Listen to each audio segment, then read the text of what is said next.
Hello बच्चों, paper में ज्यादा समय नहीं बचा और पेपर में जो मैथ के सवाल आएंगे वो यही आएंगे जो मैं आपको करा रहा हूँ। मोस्ट इंपोर्टेंट पार्ट है 25 नंबर का। जिस बच्चे ने ये मैथ का पूरा किया तो 100% उसका सिलेक्शन और होगा। बच्चों यही मोस्ट इंपॉर्टेंट पार्ट है जो आपके लगातार पेपर में आता है, तो ध्यान से देख लीजिए हम कौन कौन से प्रश्न में कर लेंगे और वीडियो को आप पूरा देखिएगा जिससे कि आपको कोई भी प्रश्न ना छूटे। हर एक सिलेक्शन में आपके जो है 20 क्वेश्चन आते हैं हर एक सेक्शन में, तो ये 20 क्वेश्चन आपको मैथ के पूरे कंप्लीट करने हैं बहुत अच्छे से। और बच्चों कोशिश करने वालों के लिए कुछ भी असंभव नहीं होता, बस हिम्मत रखो और सफलता तो जरूर मिलेगी। तो चलिए शुरू करते हैं अपना। 7 के प्रथम 5 गुणज का औसत क्या होगा आपको ये बताना है, ठीक है बच्चों। तो अगर आज आपसे ऐसे कभी भी पूछा जाए तो उसका औसत निकालने के लिए हम क्या करेंगे, ध्यान दीजिएगा। जिस संख्या का हमसे गुणज है, किसके संख्या के हैं 7 के, तो यहाँ पे लिखिएगा 7 गुणा में कितने प्रथम 5 गुणज पूछ रहा है। जितने भी आपसे गुणज पूछेगा, अगर 5 पूछा है तो उससे एक ज़्यादा 6 से गुणा करेंगे और भाग यहाँ पे हम बच्चों 2 से कर देंगे, ठीक है। हल कर लेंगे, 2 तिया 6, 7 तिया कितना हो गया 21। तो 7 के प्रथम 5 गुणज का जो औसत है वो 21 हो जाएगा। Option number 3 right answer. कोई भी मान लीजिए आप यहाँ से 5 की जगह 8 होता तो यहाँ पे हम 9 से गुणा करते। जिस संख्या के भी प्रथम गुणज की बात होगी वो संख्या और जितने गुणज है उससे एक ज़्यादा और भाग आपको 2 से करना है हमेशा, तो आपका जो है औसत निकल के आ जाएगा। अगला प्रश्न देखिए, बहुत ही खास है। प्रश्न संख्या 50 है। किसी रस्सी के 4 टुकड़ों की माप क्रम से 35, 40, 65 तथा 80 रस्सी की औसत लंबाई क्या होगी, हमसे ये पूछा है। तो यहाँ पे बच्चों रस्सी की औसत लंबाई हमें बतानी है क्या होगी। तो रस्सी की औसत लंबाई बराबर कुल लंबाई, यानी कि कुल लंबाई जितने भी हमारे टुकड़े हैं उनकी कुल लंबाई बटे में कुल टुकड़े जितने भी टुकड़े हैं। तो कुल लंबाई कितनी होगी देख लीजिए। पहला टुकड़ा है 35 का, 35 प्लस 40 प्लस 65 और प्लस 80 और भाग कितने टुकड़े हैं टोटल 1 2 3 4, तो भाग हम 4 से करेंगे। इसको प्लस करेंगे, प्लस करने पर हमें मिलेगा 5 5 10, 4 3 7, 8 15 और 6 22, 22 बटे 4, 4 से इसको काट देंगे, 4 पंजे 20, बचे कितने 2, 4 पंजे 20। तो रस्सी की कुल औसत लंबाई जो है वो 55 सेंटीमीटर हो जाएगी। ऑप्शन नंबर 4 आपका राइट आंसर हो जाएगा, ठीक है बच्चों। कभी किसी का भी आपको औसत निकाला जाए, रस्सी के टुकड़ा है तो रस्सी के टुकड़े कुछ लंबाई संख्याओं का है तो कुल संख्याओं का योगफल बटे में कुल संख्या, इस तरीके से हम लोग औसत निकालते हैं। अगला प्रश्न देखिए, बहुत इंपॉर्टेंट है लाभानी से।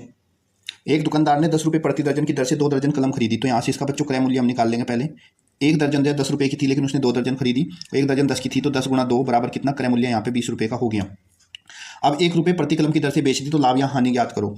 तो बच्चों एक दर्जन में होते हैं हमारे 12 यूनिट, एक दर्जन में 12 वस्तुएं होती हैं और यहाँ पे इसने 2 दर्जन पेन खरीदी है तो 2 दर्जन पेन बराबर कितना हो जाएगा 12 गुणा 2, यानी कि इसने कुल 24 पेन खरीदे। लेकिन ये एक पेन 1 रुपये का बेचता है तो इसके अनुसार इसका यहाँ से विक्रय मूल्य हो जाएगा। एक पेन 1 रुपये का बेचेगा तो 24 पेन 24 गुणा 1 यानी कि 24 रुपये का ये बेचेगा। ये सामान को 20 रुपये का खरीद के लाया था, इसने सामान 24 रुपये का बेचा तो इसको यहाँ पे लाभ हो गया बच्चों।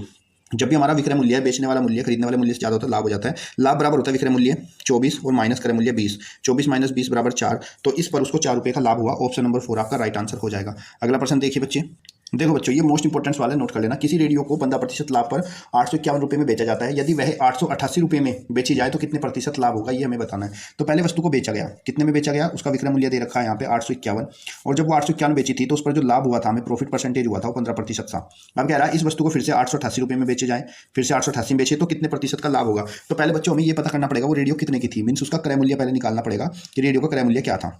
जब हमें विक्रय मूल्य और लाभ प्रतिशत दिया जाता है तब हमारा क्रय मूल्य बराबर होता है 100 बटे में 100 प्लस लाभ प्रतिशत, नोट कर लेना फॉर्मूला, और गुणा में आपका विक्रय मूल्य। यहाँ पे मान इसमें रखेंगे 100 गुणा विक्रय मूल्य है 851 और बटे में 100 प्लस लाभ प्रतिशत जो कि 15 है तो 115 हो जाएगा। यहाँ से इसको बच्चों हम हल करेंगे। ये हमारा 5 दूनी 10 और 5 तिया 15 और 5 दूनी 10 और 0 कितना हो गया 20। 851 को 23 से काटेंगे तो ये 37 टाइम कट जाएगा। तो क्रय मूल्य जो हमारा होगा कॉस्ट प्राइस वो कितनी हो जाएगी 20 गुणा 37, 2 सते 14, 2 तिया 6 7 74, 240। तो वो जो रेडियो थी बच्चों 240 रुपये की थी। अब दूसरी बार में रेडियो 888 रुपये की कह रहा है बेची जाए तो कितने प्रतिशत लाभ होगा। तो अब यहाँ पे बच्चों हम फिर से लाभ निकालेंगे। जब रेडियो की कीमत 888 है तो लाभ बराबर क्या होता है बच्चों, विक्रय मूल्य माइनस क्रय मूल्य। 888 की रेडियो बेची और रेडियो कितने की थी 740 की थी। अब हम निकाल लेते हैं कितना लाभ होगा, 8 में 4 गए 4 और 8 में 7 गया 1। अब जो है 148 रुपये का लाभ हुआ। लाभ प्रतिशत, क्योंकि हमसे पूछा गया प्रॉफिट परसेंटेज क्या होगा, लाभ प्रतिशत बराबर होता है बच्चों लाभ बटे में क्रय मूल्य और गुणा में 100। तो इसको लाभ कितना होगा बच्चों 148 रुपये का, क्रय मूल्य कितना है इसका 740 और गुणा में बच्चों 100 आ जाएगा। 0 से 0 कट जाएगा हमारा, 2 पंजे 10, 2 तिया 6, 2 सते 14, ठीक है। अब 37 से हम काटेंगे 148, तो 37 को 4 बार हम पढ़ा पड़ेंगे तो 148, 37 चौका 148 होता है। तो कुल लाभ प्रतिशत कितना हो गया 5 गुणा 4 बराबर 20%। ऑप्शन नंबर आपका 2 राइट आंसर। कभी भी इस तरह का सवाल दिया जाए कि इसमें इतने में लाभ या हानि पर बेची जाए तो पहले उसका बच्चों हम क्या करेंगे, क्रय मूल्य फाइंड करेंगे। क्रय मूल्य पता करने का सूत्र ये है। फिर जब हमारे पास क्रय मूल्य आ जाएगा फिर नए विक्रय मूल्य के अनुसार उसका लाभ या हानि जो भी है वो निकालेंगे, और अगर लाभ हुआ तो उसका लाभ प्रतिशत निकल जाएगा, जैसे कि हमने ये किया। उम्मीद करता हूँ समझ में आएगा। मोस्ट इंपॉर्टेंट क्वेश्चन है बच्चों, उसको नोट कर लेना। अगला प्रश्न देखते हैं। प्रश्न संख्या 53 है हमारा साधारण ब्याज से। रमेश ने 4800 सुधा से 3 वर्षों के लिए कर्ज लिया। समय की समाप्ति के बाद वह 5808 रुपये वापस करता है। साधारण ब्याज की वार्षिक दर क्या होगी। तो देखो बच्चों ये धन जो है वो उधार दिया गया था तो ये हमारा मूलधन है जिसको हम पी से दर्शाते हैं। ये हमारा 4,800 रुपये है। 3 वर्ष के लिए लिया गया था, तो समय यहाँ पे बच्चों हमारा 3 वर्ष है, और अंत में जो वापस करता है रुपये वो 5,808 रुपये करता है, यानी कि हमारा मिश्र धन है 5,808 रुपये। तो उसके लिए हमें पहले बच्चों ब्याज निकालना पड़ेगा, जिसको हम सिंपल इंटरेस्ट कहते हैं, और ब्याज बराबर हमारा मिश्र धन माइनस मूलधन होता है। 5,808 रुपये इसने लौटाए थे, और इसमें से 48 रुपये माइनस कर देंगे, कितना हो जाएगा हमारा 8 में से 8 गया 0, और 5 में से 4 गया 1, तो 1,008 रुपये जो है ब्याज की राशि है। क्योंकि 48 रुपये उधार लिए थे, इतने उसने बढ़ा के दिए, तो जो एक्स्ट्रा पैसे दिए थे मिलाकर वही क्या हुआ, हमारा ब्याज हुआ। ठीक है बच्चों, अब हमें बताना है बच्चों कि इस पे ब्याज कितना लगे, उसकी ब्याज की दर क्या है। तो बच्चों दर बराबर सूत्र होता है हमारा ब्याज गुणा 100 बटे में मूलधन गुणा समय। तो ब्याज कितना है, 1,008 रुपये है, गुणा में 100 कर दो, और मूलधन हमारा कितना है 4,800, और समय हमारा बच्चों 3 वर्ष। 2 जीरो से 2 जीरो कैंसिल हो जाएंगी, 3 से 3 तिया 9, बचा कितना है 3 तिया 9, 3 6 18, कितना हो गया 336 बटे में 48। इसको हल करेंगे, ये हमारा 4 से कट जाएगा, 4 कम 4, 4 दूनी 8, 4 7 28, 4 8 32, बचा 1, 4 चौक 16, 12 से 84, 12 7 84, तो हमारा जो है 7% वार्षिक ब्याज की दर आ जाएगी। ऑप्शन नंबर 1 आपका राइट आंसर। अगला देखते हैं, प्रश्न संख्या 54, आसान प्रश्न है। प्रश्न संख्या 54 है, 12 सेब का मूल्य है, 12 सेबों का जो मूल्य है वो 216 रुपये है। 3 दर्जन सेब का मूल्य बताना है, क्या होगा। तो बच्चों आपको पता है ना, 1 दर्जन जो सेब होते हैं, 1 दर्जन में 12 क्वांटिटी होती है, तो 12 दर्जन का मतलब हुआ ये 1 दर्जन का मूल्य हमें ऑलरेडी दे दिया इसने 216 रुपये। हमें 3 दर्जन का मूल्य बताना है, तो जब 1 दर्जन का मूल्य 216 रुपये है, तो 3 दर्जन का मूल्य हो जाएगा 216 गुणा 3, 216 में 3 की गुणा कर देंगे, जो कि 648 रुपये हो जाएगा। ऑप्शन नंबर हमारा 4 राइट आंसर है। ठीक है बच्चों, समझ में आ गया। ध्यान रखिएगा, 12 सेब है, यानी कि ये 12 जो है 1 दर्जन का ही मूल्य दिया हुआ है। एक कार 2 घंटे में 60 किलोमीटर चलती है, तो वह 30 मिनट में कितनी दूर तय करेगी। तो बच्चे कार की पहले चाल निकाल लेते हैं। चाल बराबर होता है बच्चों दूरी बटा समय, चाल बराबर दूरी बटा समय होता है। तो दूरी यहाँ पे कितनी है 60 किलोमीटर, और समय है बच्चे 2 घंटे, तो 2 से काट दें, कितना हो गया 30 किलोमीटर प्रति घंटा। ये हमारी चाल हो गई, और समय हमें दे रखा है बच्चों, फिर जो हमें निकालना है समय हमारा कितना है 30 मिनट में हमें बताना है ये कितनी दूर जाएगी। तो ये हमारा देखो ऑप्शन किलोमीटर में है, चाल हमारा किलोमीटर प्रति घंटा में, तो जो हमारा समय 30 मिनट है इसको भी हमें घंटे में बदलना पड़ेगा।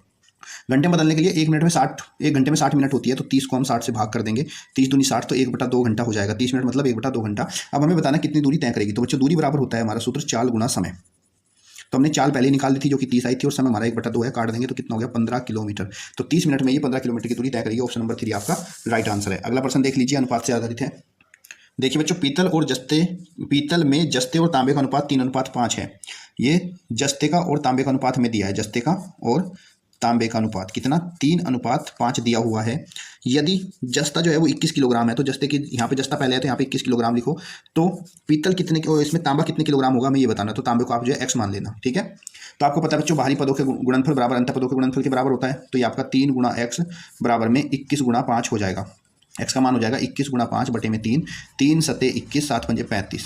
तो यहाँ पे बच्चे तांबे का जो मान है, तांबे का जो वेट है पीतल में, वो 35 किलोग्राम हो जाएगा। ऑप्शन नंबर 2 आपका राइट आंसर है। ये हमारा अनुपात समानुपात पे आधारित प्रश्न था। इस तरह का ध्यान देना, जब भी आपको ऐसे अनुपात दिया जाए, कोई एक क्वांटिटी दी जाए, तो आप उसको अनुपात में रख लीजिए, लेकिन बस रखते हुए ये ध्यान रखना है कि अगर यहाँ पे जस्ता है और इधर जस्ते की मात्रा है, तो इधर भी पहले जस्ता ही रखा जाएगा, और तांबा हमें बताना है तो उसकी जगह x मान लेंगे। ठीक है बच्चों, अगला प्रश्न देखिए, प्रश्न संख्या 57।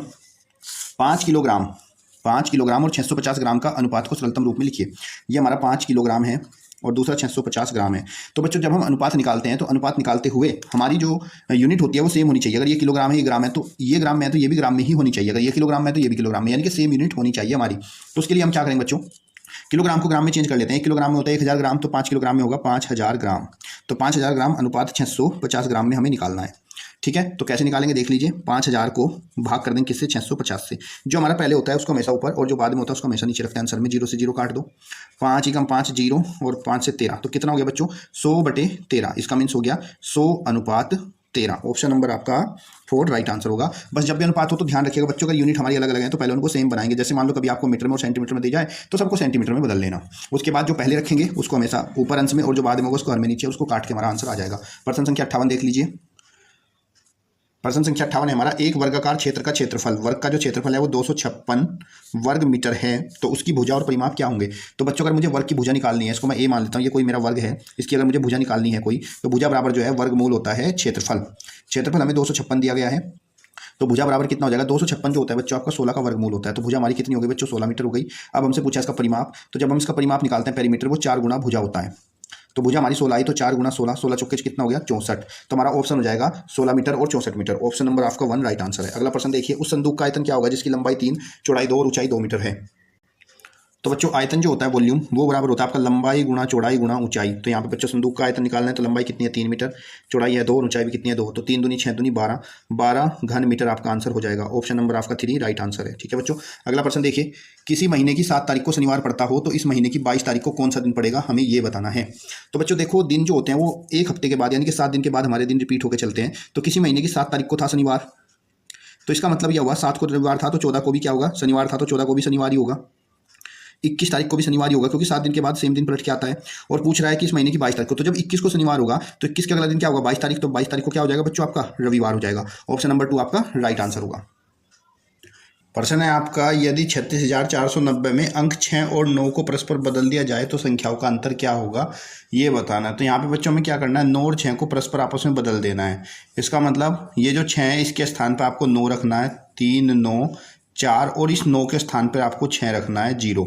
ये जो नई संख्या बनी और जो पुरानी संख्या हमारी थी 36,490, इन दोनों का अंतर हमें बताना है क्या होगा। अंतर निकालने के लिए दोनों को माइनस करेंगे, 0, 16 में से 9 गए 7, 13 में से 4 गए 9, 8 में से 6 गया 2, कितना हो गया 2970। ऑप्शन नंबर आपका तीसरा राइट आंसर है। अगला प्रश्न देखिए, प्रश्न संख्या 42। सारे प्रश्न बहुत इंपॉर्टेंट है, बार बार पेपर में आए हुए हैं बच्चों। वह छोटी छोटी विषम संख्या जो अंक 1 0 3 4 5 से बनाई गई है। तो सबसे छोटी विषम संख्या हमें बनानी है बच्चों, और अंक हमें दिए गए हैं 1 0 3 4 5। तो ये वाले क्वेश्चन तो हमारा ऑप्शन से भी हो जाएगा, हम यहाँ से देख लेंगे सबसे छोटी कौन सी संख्या और विषम कौन सी। देखो ये तो सम है, ये तो नहीं हो सकती, ये तीनों आपकी विषम है, लेकिन सबसे छोटी है 10,345। तो ऑप्शन नंबर 1 आपका राइट आंसर होगा, क्योंकि ये 453 है 10,000 और ये 500। तो हमसे पूछा है जो सबसे छोटी से छोटी, तो यही संख्या आपकी होगी। ऑप्शन नंबर 1 आपका राइट आंसर। अगला प्रश्न देख लिए, प्रश्न संख्या 43। ये आपका बोर्ड मास पे आधारित है। प्रश्न कह रहा है कि भाई 2/3 गुणा 12 प्लस 1/3 गुणा 12 का मान क्या होगा। तो यहाँ से देखिए बच्चों 2/3 गुणा में कितना 12 और प्लस 1/3 गुणा में 12 है, इनका मान हमें बताना है क्या होगा। तो उसके लिए हम क्या करेंगे बच्चों, 3 से काट देंगे 12 को, 3 चौक 12, और यहाँ भी 3 से 12 को काटेंगे, 3 चौक 12। इधर कितना बचा हमारे पास 2 4 बचा, 4 दूनी 8 प्लस 4 एकम 4, 8 4 कितना हुआ हमारा 12। ऑप्शन नंबर 2 आपका राइट आंसर हो जाएगा। अगला संख्या देखिए, प्रश्न संख्या 44। ये मोस्ट इंपॉर्टेंट है, इसको बच्चों नोट कर लेना अपनी कॉपी में प्रश्न को। किसी धन का 1/5 भाग उसके 1/7 भाग से 20 अधिक है तो वह धन क्या होगा। तो हम मान लेंगे इस तरह के सवाल को करने के लिए बच्चों क्या करेंगे, मान लो कि माना जो धन है ना वो x है। अब देखो x का 1/5 भाग मीन्स x/5 जो भाग है ये उसके 1/7 भाग से 20 अधिक है, मीन्स x/7 भाग है, ये इससे कितना अधिक है 20। तो इस वाले भाग में से 1/5 भाग में से 1/7 घटाएंगे तो किसके बराबर होगा 20 के बराबर। इसको हम हल करेंगे, यहाँ से एलसीएम ले लेंगे, 3 गुणा 7 एकम 7x, 5 एकम 5x और 7 पंजे 35 बराबर कितना आपका 20 हो गया। माइनस कर लेंगे, 7 में से 5 गया कितना हुआ आपका 2x और बटे में 35 बराबर कितना 20। यहाँ से हम तिरछी गुणा करेंगे x का मान निकालने के लिए। तो जब ये इसे बटे में होता है तो जो नीचे वाली संख्या वो गुणा में ऊपर जाती है और ऊपर वाली संख्या नीचे। तो x बराबर हो जाएगा बच्चों 20 गुणा 35 बटे में 2, 2 से 20 कटेगा, 2.20 10 बार, तो 35.350। तो हमारा जो धन था वो 350 रुपये था। ऑप्शन नंबर 2 आपका राइट आंसर हो जाएगा। ठीक है बच्चों, समझ में आया। इस तरह का कोई भी सवाल हो तो उसमें मान लीजिए पूरा धन x है और जो उसका भाग अधिक वाला है ये भाग इससे इतना अधिक है, तो इसमें से इसको माइनस करेंगे तो वो बराबर जो भी आ रहा है उसके इक्वल में रख देंगे। ठीक है, अगला प्रश्न देख लीजिए, प्रश्न संख्या आपका 45 है दशमलव से, इंपॉर्टेंट क्वेश्चन है ये। 0.4 गुणा 0.04 गुणा 0.04 का मान क्या होगा, हमें इसमें से बताना है। तो इसके लिए हम क्या करेंगे, पहले बच्चों सिंपली जो हमारी संख्या है बिना दशमलव की उनकी गुणा कर लेंगे हम। ठीक है, 4 चौक 16 चौके 64, कितना है गुणा करके हमारा 64 आया। अब बात है कि दशमलव कितने के बाद लगाएंगे, तो उसके लिए हम क्या करेंगे, यहाँ पे दशमलव गिन लेंगे कितने के बाद है, 1 2 3, यहाँ पे 3 के बाद है, 1 2, यहाँ पे 2 के बाद दशमलव है, और यहाँ पे 1 अंक के बाद दशमलव है। तो टोटल अंकों कितने के बाद लगेंगे 3 2 5 और 1 6, तो टोटल 6 अंक के बाद दशमलव लगने वाला है। तो यहाँ से हम गिनेंगे 1 2 3 4 5 6। तो यहाँ पे बच्चों 6 अंकों के बाद जो है दशमलव आपका लगेगा, क्योंकि यहाँ पे हमने देखा 3 के बाद यहाँ था, 2 के बाद यहाँ 1, तो 6 अंकों के बाद दशमलव लगाएगा। तो ऑप्शन नंबर आपका कौन सा हो जाएगा, ऑप्शन नंबर आपका तीसरा राइट आंसर हो जाएगा। कभी भी आप ऐसा सवाल दिया जाए तो पहले आप उसकी गुणा कर लीजिए, फिर सारे अंकों में गिन लीजिए दशमलव कितने के बाद है, फिर उतने ही अंक के बाद गुणनफल में हम लोग दशमलव लगा देंगे। अगला प्रश्न देखिए, प्रश्न संख्या 46। ये मोस्ट इंपॉर्टेंट सवाल है, इसको नोट कर लो अपनी कॉपी में।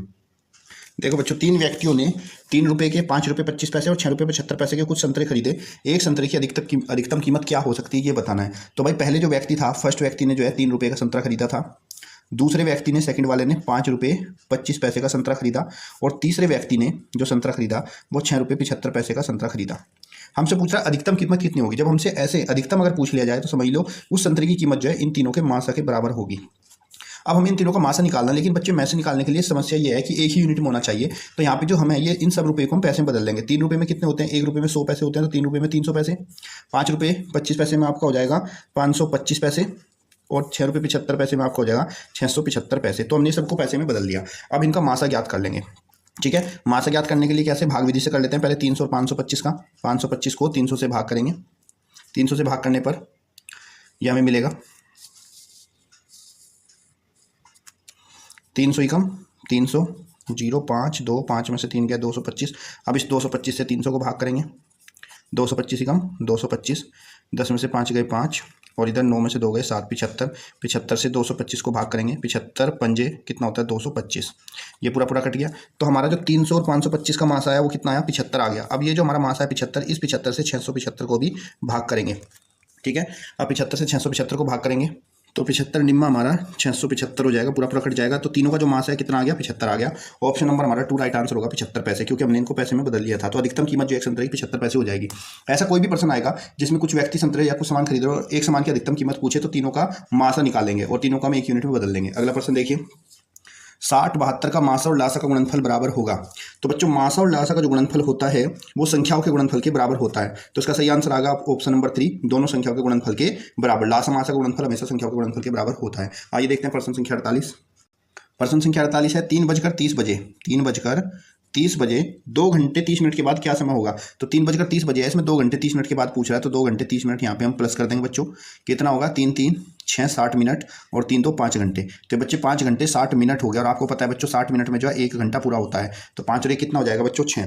तो 3 घंटा 30 बजे के बाद अगर हम 2 घंटा 30 मिनट बजेंगे जोड़ेंगे तो कितना हो जाएगा 6 बजे हो जाएगा।